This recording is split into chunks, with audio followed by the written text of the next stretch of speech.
teknik modifikasi cuaca. Saya akan menelisiknya eksklusif.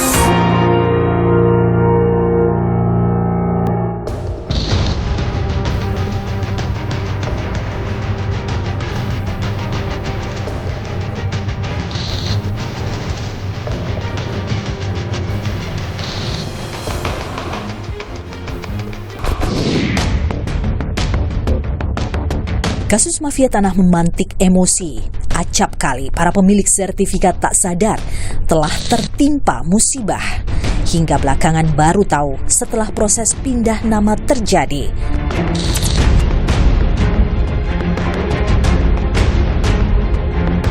Dalam kasus yang dialami Ibunda Dino Patijalal, setidaknya 15 tersangka ditetapkan. Mereka disebut saling berkaitan dalam sejumlah laporan kasus mafia tanah yang tengah diusut kepolisian. Benarkah ada ulah sindikat raksasa? Bahwa tersangka ini saya ambil yang LP nomor 1 yang di Pondok Pinang. Ada 5 tersangka di situ.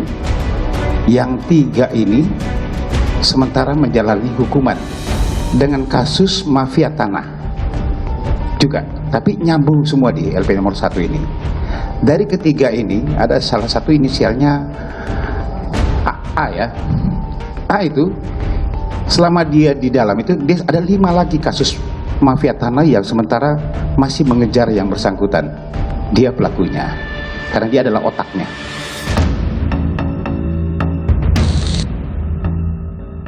Dalam kasus ini setidaknya ada 2 versi yang berkembang. Komplotan mafia tanah mengincar properti milik Ibunda Dino Patijalal. Dino mengungkapkan ibunya telah menjadi korban pencurian sertifikat rumah sebanyak 5 kali sejak 2019. Kemudian para komplotan ini diduga beraksi dengan para agen penjual alias broker dan notaris yang bekerja sama. Para komplotan lalu membuat KTP palsu dan figur palsu dalam rangka mengurus akte jual beli tanah.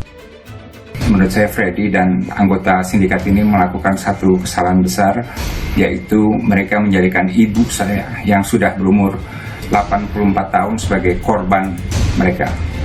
Dan saya sebagai anak beliau, sebagai putra beliau, akan melawan mereka dengan segala kemampuan yang saya miliki. Saya tidak takut dengan siapapun dan saya akan memastikan bahwa semua pelaku sindikat ini akan terungkap dan insya Allah tertangkap.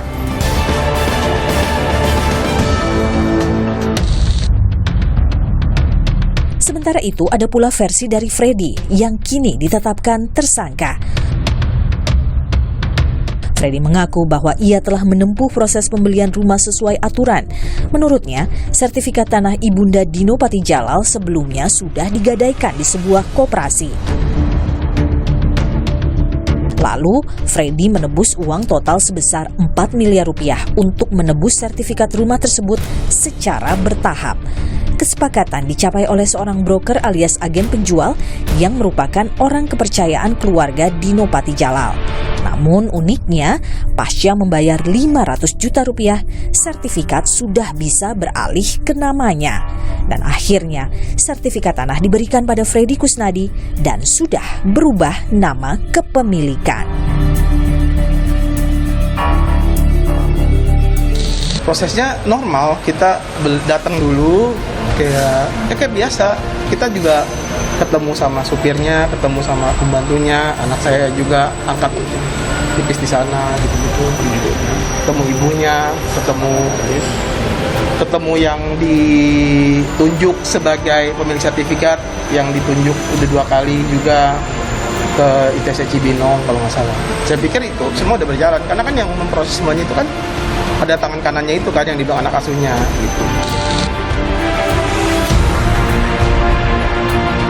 Bagaimana sesungguhnya kasus ini terjadi harus diungkap sejelas-jelasnya agar tak ada lagi kerugian atas perlindungan pada sosok warga negara.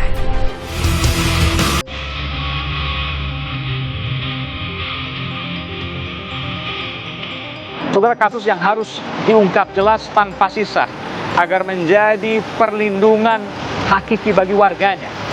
Apakah karena kelalaian? atau ada tangan-tangan gerombolan mafia di dalamnya? Kejelasan menjadi kewajiban. Saudara saya, Aiman Wicaksono. Salam.